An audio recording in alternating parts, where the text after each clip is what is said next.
उपस्थित है हमारे मशहूर समाज सेवी और समाज के लिए बहुत कुछ बेहतर करने की नई-नई कोशिशें करने वाले श्री अशोक निठारी जी। और जिस तरह से आपको मैंने पूरा मामला दिखाया कि सीजेपी में किस तरह से राजनीतिक गतिविधियां हुई और चर्चा का बाजार गर्म हो गया, धर्मेंद्र प्रधान को इस्तीफा देना पड़ा। उसके बाद जो है एक बड़ी समस्या सामने आ रही है, जो आम जनता की समस्या भी है कि हर कोई गाड़ी चला रहा है और गाड़ी चलाने के दरमियान उसको जो पेट्रोल मिल रहा है उसमें एथेनॉल की मात्रा पाई जा रही है, यानी कि उसको वो आदेश दिया गया है हमारे माननीय परिवहन केंद्रीय मंत्री गडकरी जी के आदेश के द्वारा ये एक्सपेरिमेंट किया जा रहा है, लेकिन ये कई जगह फेल हो रहा है। तरह तरह के लोगों ने इस पर जो है चर्चा की है, चाहे शाहजाद पूनावाला की बात की जाए, तमाम लोगों की जो गाड़ियां चला रहे हैं, आम जनजीवन किस तरह से अस्त व्यस्त हो रहा है, ये तमाम वीडियो आप लोगों ने भी देखा होगा। मैं इस पर थोड़ा सा अशोक जी की राय लेना की कोशिश कर रहा हूँ। सर, जिस तरह से नॉर्मल पेट्रोल का सब कुछ ठीक ठाक चल रहा था, लेकिन अन्य देशों में बैन है एथेनॉल और हमारे देश में अचानक अप्लाई कर दिया जाता है। इससे जो है कई कार कंपनियों पर सवालिया निशान उठ रहा है, कई आम लोग उस पर उंगली उठा रहे हैं और पर धर्मेंद्र प्रधान के इस्तीफे के बाद अब गडकरी जी के लिए भी चर्चा हो रही है। देखिए, मैं आपको एक छोटी सी बात बता रहा हूँ। अगर आपको किसी को अपने रास्ते से हटाना है तो आपको कोई ऐसे काम करने होंगे कि जो हट जाए। नितिन गडकरी जी जो थे बहुत ही सुलझे हुए इंसान थे और मैं उनकी बड़ी दिल की गहराइयों से इज्जत करता हूँ, क्योंकि उन्होंने जो कार्य करे थे देश के लिए। भारतीय जनता पार्टी में सबसे कहता था अगर कोई काम करने वाला है तो नितिन गडकरी जी थे।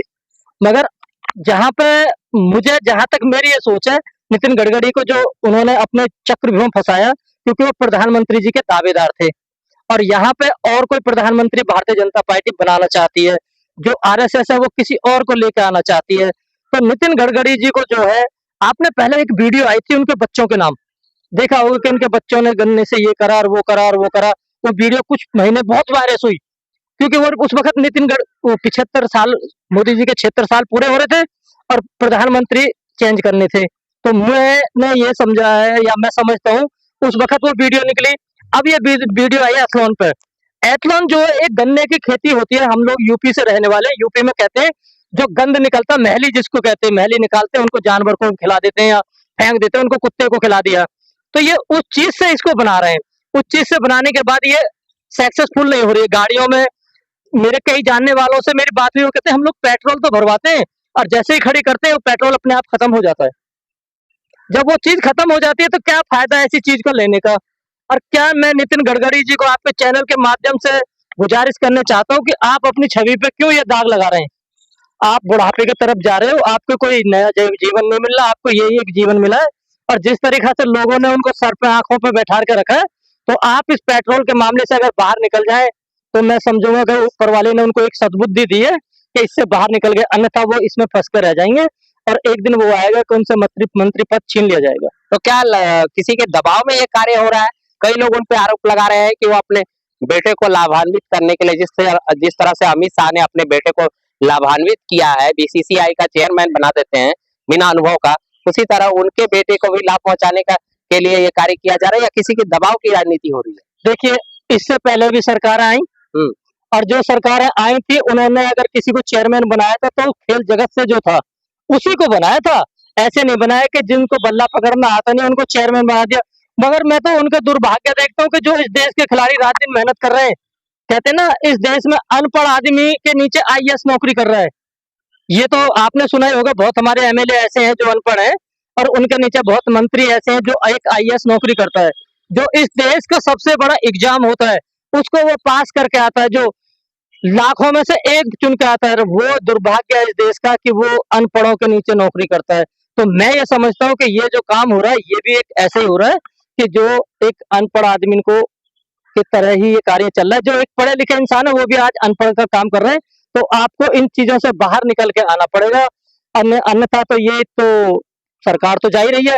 जिस तरीका से अभी आपने देखा जंतर मंतर पर लोग निकल के आ गए, जगह जगह आज एक माहौल देश का बना हुआ। मुझे खतरा इस चीज का नजर आ रहा है कि हमारे देश की हालत नेपाल के जैसी ना हो जाए, जैसे नेपाल में हालत हो गई थी कि लोग भाग रहे थे और नेता घर छोड़ के भाग रहे थे, लोग उनके पीछे भाग रहे थे।